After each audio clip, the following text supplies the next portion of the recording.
बिहार विधानसभा चुनाव में मुस्लिम वोट है वो किधर जाएगा।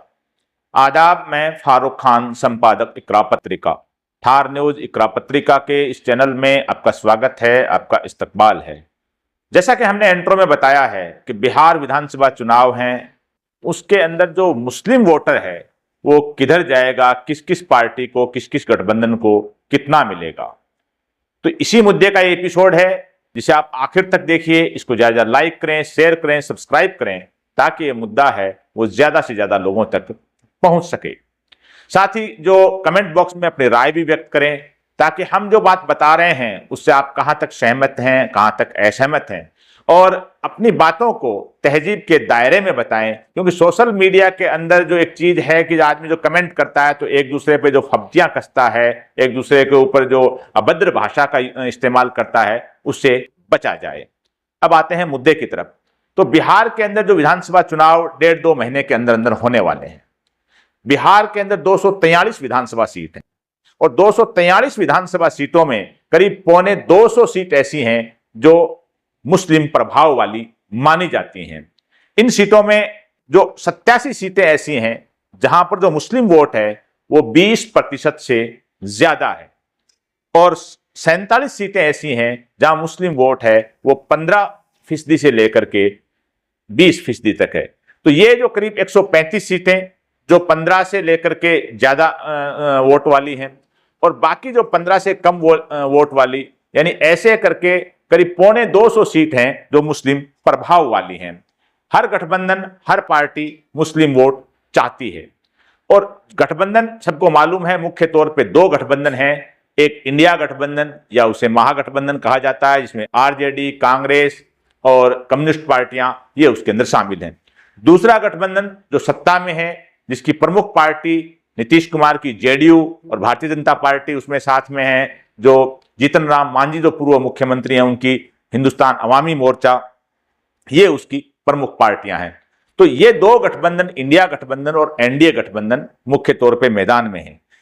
इनके अलावा जो प्रशांत किशोर हैं उनकी पार्टी जन सुराज पार्टी और असदुद्दीन ओवैसी की AIMIM, ये पार्टियां भी मैदान में हैं। अन्य छोटी मोटी पार्टियां भी मैदान में हैं। तो मुस्लिम वोट है वो किधर जाएगा, किसको कितना कितना मिलेगा, इसके अंदर जो सबसे बड़ा दावा, जो तमाम जो हालात जो बने हुए हैं उसके अंदर जो चर्चाएं हैं, उसमें यह किया जा रहा है कि जो आरजेडी गठबंधन है उसको अच्छा खासा एक तरफा मुस्लिम वोट मिलने की जो संभावना है। और पिछली बार भी अगर हम देखें तो 2020 का जो विधानसभा चुनाव हुआ था उसके अंदर बताया यह जा रहा है एक सर्वे के मुताबिक कि मुस्लिम वोट है वो 76%, 76% वोट है वो आरजेडी गठबंधन को मिला था, और 17% वोट है वो ओवैसी की AIMIM को पिछली बार 2020 के चुनाव में मिला था। जेडीयू को 5% वोट मिला था।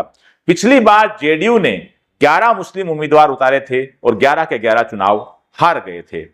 असदुद्दीन ओवैसी ने जो चुनाव लड़ा तो उसमें 5 उम्मीदवार ओवैसी के जीते थे पिछली बार।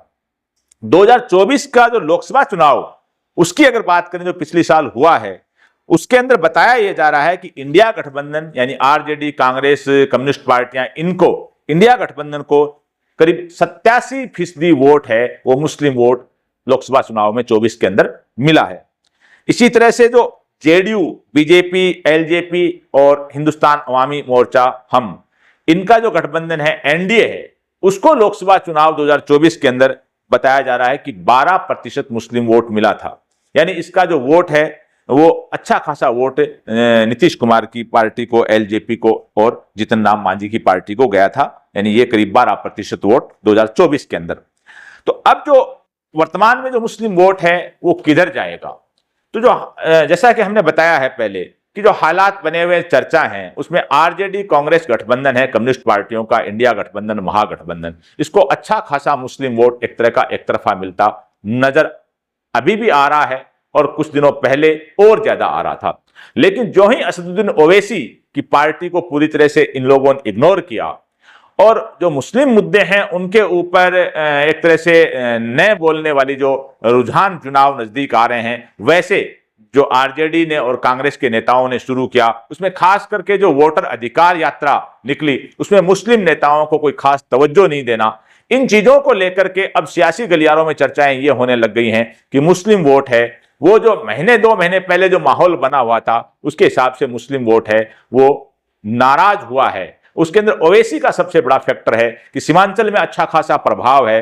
असदुद्दीन ओवैसी के जो नेता हैं, वहां के जो प्रदेश अध्यक्ष हैं अख्तरुल ईमान, उन्होंने 6 सीटें इंडिया गठबंधन से मांगी है कि हमें 6 सीटें दे दी जाए और कोई भी कुछ भी हमें सत्ता में भागीदारी भी नहीं चाहिए, सत्ता आए तब।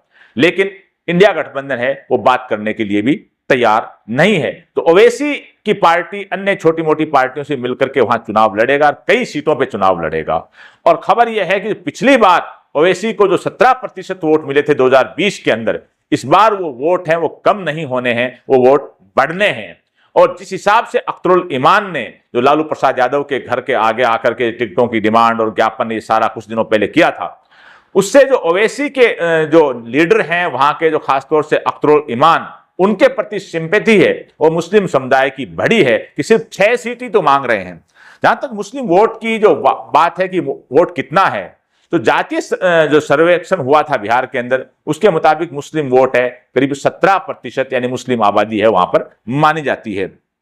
तो ये जो अब वोट है इसके अंदर जो मिलेगा, तो उसके अंदर जो आरजेडी और कांग्रेस गठबंधन है इनको मिलता मिलता स्पष्ट नजर आ रहा है। लेकिन जो मुद्दों की जो बारीकी है उसके अंदर यह है कि टिकटों का कैसे बंटवारा होगा, चुनावों के अंदर मुद्दे उठाए जाएंगे कि नहीं जाएंगे, आरजेडी कांग्रेस का जो घोषणा पत्र होगा उसके अंदर क्या क्या चीजें शामिल की जाएंगी जो मुस्लिम हित की हैं, ये सारी चीजें इसके ऊपर डिपेंड करेंगी। लेकिन जो प्रशांत किशोर हैं वो भी मुसलमानों के बीच में मजबूती से सक्रिय हैं और वो कह रहे हैं कि मैं जहां जहां मुस्लिम उम्मीदवार खड़ा करूंगा वहां नहीं, जहां जहां इंडिया गठबंधन मुस्लिम उम्मीदवार खड़ा करेगा वहां मैं, यानी स्वराज पार्टी है वो मुस्लिम उम्मीदवार नहीं खड़े करेगी, लेकिन मैं जहां खड़ा करूं मुस्लिम उम्मीदवार वहां इंडिया गठबंधन को भी मुस्लिम उम्मीदवार खड़े नहीं करने चाहिए। तो प्रशांत किशोर है वो भी मुसलमानों के बीच में अच्छी तरह से सक्रिय हैं।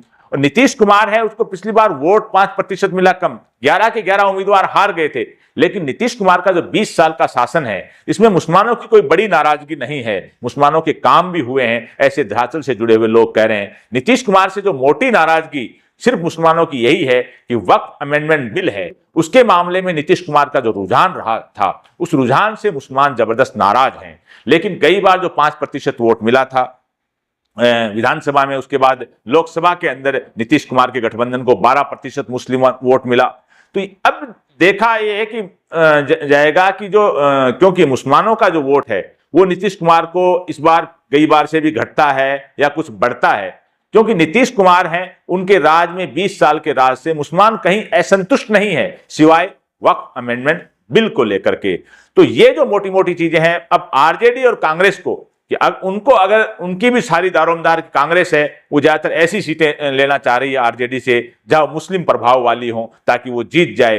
तो कांग्रेस अगर मुस्लिम प्रभाव वाली सीटें लेना चाह रही है तो कांग्रेस को अपने घोषणा पत्र में भी मुसलमानों के मुद्दे हैं उनको प्राथमिकता से शामिल करना पड़ेगा, ऐसा धरातल से जुड़े हुए लोगों को मानना है। ऐसे आरजेडी को सत्ता में आना है क्योंकि अधिकतर सीटों पे करीब 140-45 पे गठबंधन में आरजेडी चुनाव लड़ रही है। तो आरजेडी को अगर सत्ता में आना है, तेजस्वी यादव को सत्ता में आना है, तो उनको मुस्लिम मुद्दों को अपने घोषणा पत्र में प्राथमिकता से रखना पड़ेगा।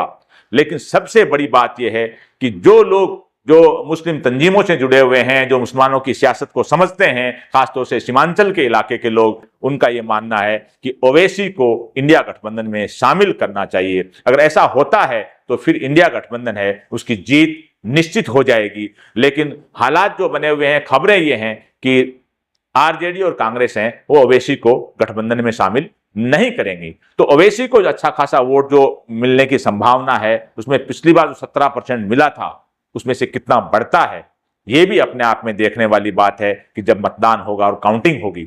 लेकिन मुस्लिम वोट है उसके बारे में जो चर्चा है कि आरजेडी कांग्रेस कम्युनिस्टों को यानी इंडिया गठबंधन को एक तरफा मिलने वाली बात है, वो वोट नहीं मिलने वाला है। क्योंकि अगर 24 के लोकसभा में देखें तो 24 के लोकसभा में बिल्कुल माहौल बना हुआ था पूरी तरह से एनडीए के खिलाफ, तो उसके अंदर भी मुसलमानों का वोट है वो बताया जा रहा है कि 87% इंडिया गठबंधन को मिला था। लेकिन अब वैसा माहौल नहीं है और 20 का माहौल था विधानसभा का, वो भी अच्छा खासा माहौल बना हुआ था कांग्रेस और आरजेडी कम्युनिस्टों के गठबंधन का, उसमें भी 76% मिला था। तो ये वोट अगर ये गठबंधन, इंडिया गठबंधन बरकरार रख पाता है या नहीं रख पाता है, ये भी आने वाले दिनों में और मतदान के बाद, काउंटिंग के बाद उसमें सामने आएगा। फिर यह है कि मुस्लिम वोट है वो एक तरफा तो कहीं जाता हुआ नजर नहीं आ रहा है, यानी सारी पार्टियों को कुछ न कुछ मिलेगा, कितना मिलेगा ये वक्त बताएगा। आज के इस एपिसोड में बस इतना ही। जय हिंद, जय भारत।